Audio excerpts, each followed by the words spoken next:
Opinion when a Maharani regally reminds about real vs real royals. The Royals, the Netflix version, that is, has elicited an elegant and timely repartee from a real Maharani about what bona fide royals were and are. Radhika Rajgakwad, wife of the Maharaja of the erstwhile princely state of Baroda and daughter of a Maharaj Kumar of Lankaner, ended her repost with, "Yet after all these decades, our country continues to view usual 565 families and a few thousand nobility with an odd mixture of awe, ignorance, and distaste." Spot on. Indeed, the only redeeming feature of Netflix's version of Royals is Ishan Khattar as a Viraj Singh, Maharaja of the fictional Morpur. Even his nickname Fizzy is what seasoned royal watchers might consider a clever inclusion, because it not only encapsulates his effervescent on-screen persona but also harks back to Bubbles, the late Maharaja of Jaipur Brigadier Bhawani Singh, whose flamboyant young grandson Padmanabhai Pacho Singh is the current ruler. But the rest of the series is a mishmash of what Bollywood thinks the lives of Indian royals are or were. It's as if the writers pored over back issues of Hello and Marwar to cobble together a storyline for a couture and interiors promo. Sadly, while it was filmed in real palaces, the royals' clothes, ceremonial or while partying, apparently their sole occupation, were hardly aristocratic abuse and deep at best. And Sobo English did not make them to the Mahal born. Even so, this series offers a good reason to take a proper look at the progress of Indian royalty in democratic India in the past 8 decades.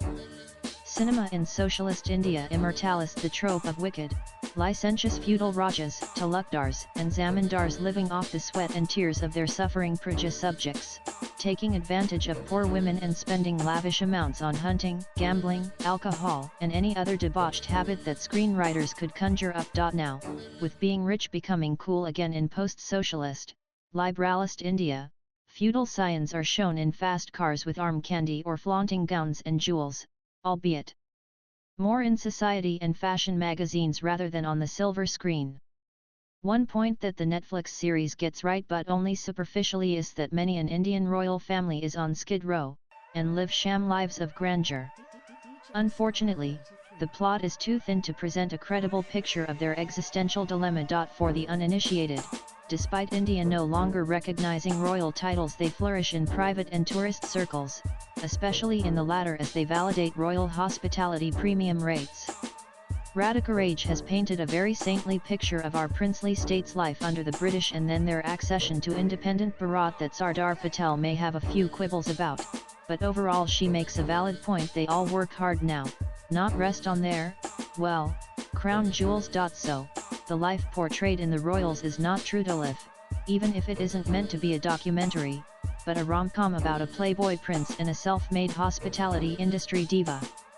Even so, a modicum of understanding of royal protocol and relationships beyond Kamagani and Hukam, gaudily embellished mahals, bowing and scraping mustachio-adorned turbaned retainers, not to mention polo matches, racing cars and fashion shows, would have been welcome. Indian royals foraying into the hospitality sector with their palaces in varying stages of grandeur and decay leveraging the aura of their glittery past was a story that began in earnest soon after liberalization.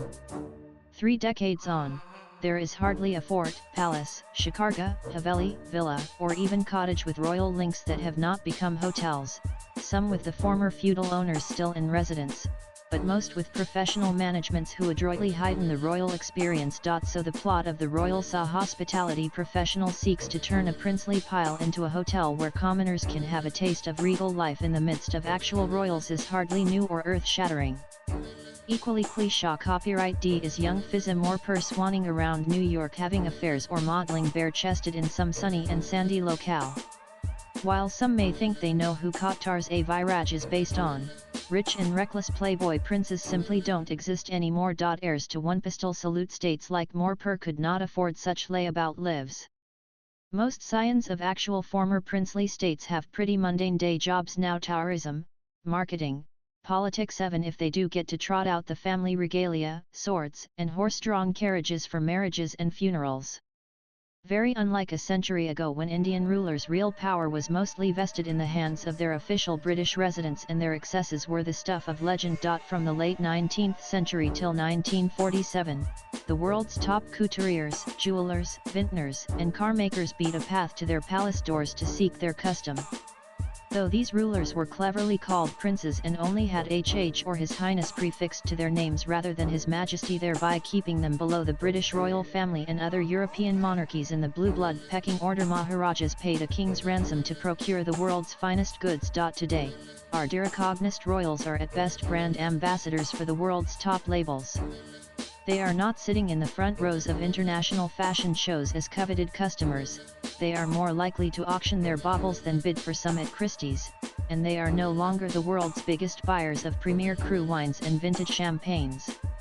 Many of them do still, however, wear their inherited gem-studded colgers, necklaces, and bracelets with rare elegance. That regal elegance is hard to replicate, and the royals fails miserably on that count, no matter how reputed their stylist costume designer.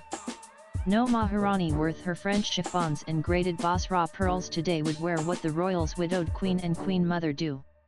Radhika Raj, always a picture of Ella in traditional weaves, is not the only one who cringed royally. Only the royal brothers Aviraj and Digvihi in their side-strapped trousers looked authentic. A more ineffable yet crucial aspect of real royals is their protocol and bearing, which is not about swagger or walking around stiff-necked. Anyone who knows Indian royals would vouch that most of them have an innate old-world grace and courtesy, a sadly misunderstood word these days. There's something about their carriage and manners that sets most of them apart. Caricaturing is easier than accurate portrayal, and the royals' writers, unfortunately, get neither right. For anyone familiar with the protocol of India's royals, especially Rajputs from Rajasthan and affiliated families, the consistent use of the word Maharaji to refer to Aviraj and his father is especially jarring. In royal speak, the title holder is Maharaja. Maharaj without the A is what all the younger brothers of the king are called, short for Maharaj Kumar. So the royals' Digvihi is Maharaj Kumar while Aviraj is Maharaja. And his mother would be Rajmata, not Ranaza. Maharaja, Maharani, Maharaj Kumar, Maharaj Kumari, Raja, Rani, Yuvraj, Yuvrani, Rajkumar, Rajkumari, Bajalal, Rao Raja, Rao Rani, Kanwar, Banwar, Patayat, Patayat Rani, Tikka Raja, Bapji, Shriji, and more royal prefixes and honorifics are varied, but very specific and hierarchical. Even though none of these titles are officially recognized anymore, they are actually an article of faith in royal circles and cannot be used at will interchangeably or bandied about. Earlier films on Indian royals delved into history, Jodha Akbar, Bajirao Mastani, etc. Only Zubida, Khalid Muhammad's take on his mother, Jodhpur Maharaja Hanwant Singh's second wife, was on a recent person.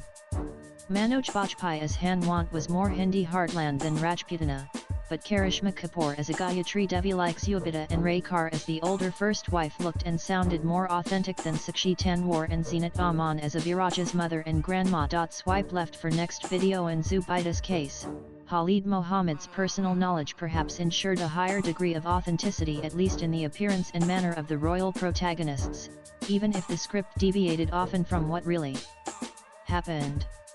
The royals is totally a fictitious tale and hence should have been far easier to conceptualize. But the obvious lack of domain knowledge on a small but well-defined segment Indian royalty and nobility makes Maharani Radhika Raja's words ring so true. The author is a freelance writer. Views expressed in the above piece are personal and solely those of the author. They do not necessarily reflect NEWS18's views. Latest blogs.